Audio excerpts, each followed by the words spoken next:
电磁炉不加热，检查3大电压都是正常的。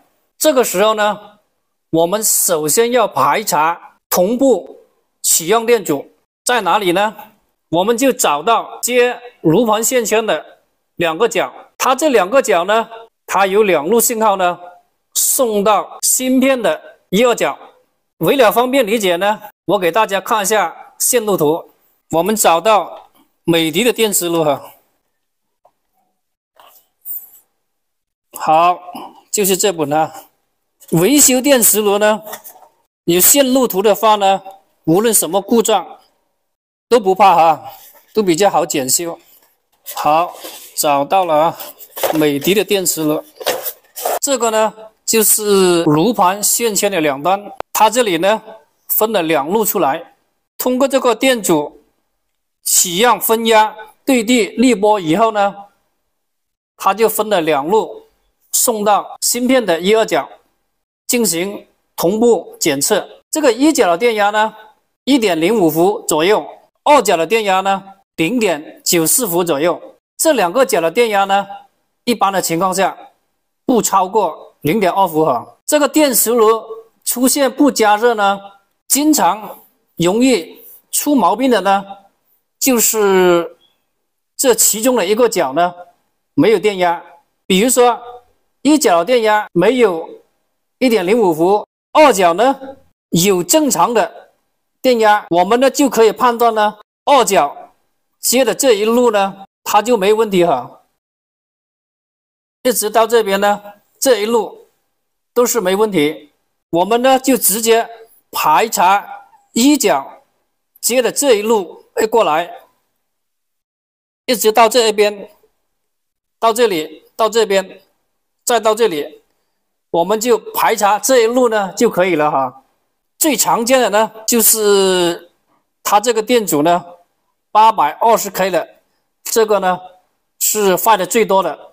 如果呢1角的电压正常，2角的没有的话呢，我们就排查这个电阻 R14 480K 的电阻，这个呢也是坏的比较多了哈。重点呢就先排查这2个有没有问题。我们来看一下它的实物线路走向，其中呢这一路线盘接的呢，这里一直上来到这里接的呢就是这个电阻哈。我们来看一下，这个呢就是 R16， 它是一个5环的电阻。这个色环呢越靠边缘的这边呢是它的头，第1环呢是灰色，第2环红色，第3环黑色，第4环呢橙色，第5环呢是它的误差，那么就是820，就是 820K 这个电阻，这个是坏的比较多了啊。我们维修的时候呢，把它挑开1个角来测量，看一下有没有开路哈，要注意。第2个电阻呢，我们就找到它的炉盘线圈的这个角，我们来看一下它的后面哈，就这个角，这里经过跳线以后，就是接了这个电阻。我们来看一下，它是 R14 的哈，就这个电阻，第1环黄色，第2环灰色，第3环黑色，第4环呢橙色哈，它就是一个480千欧的电阻，这个呢也是容易坏的。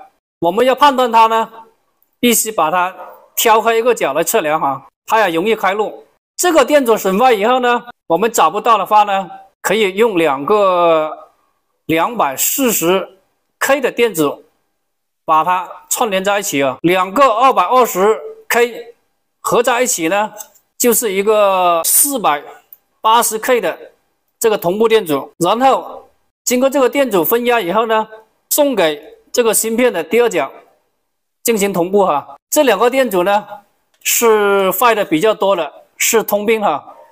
大家维修的时候一定要注意哈，它损坏率呢是非常高的。非常感谢大家的观看，非常感谢点赞和关注哈。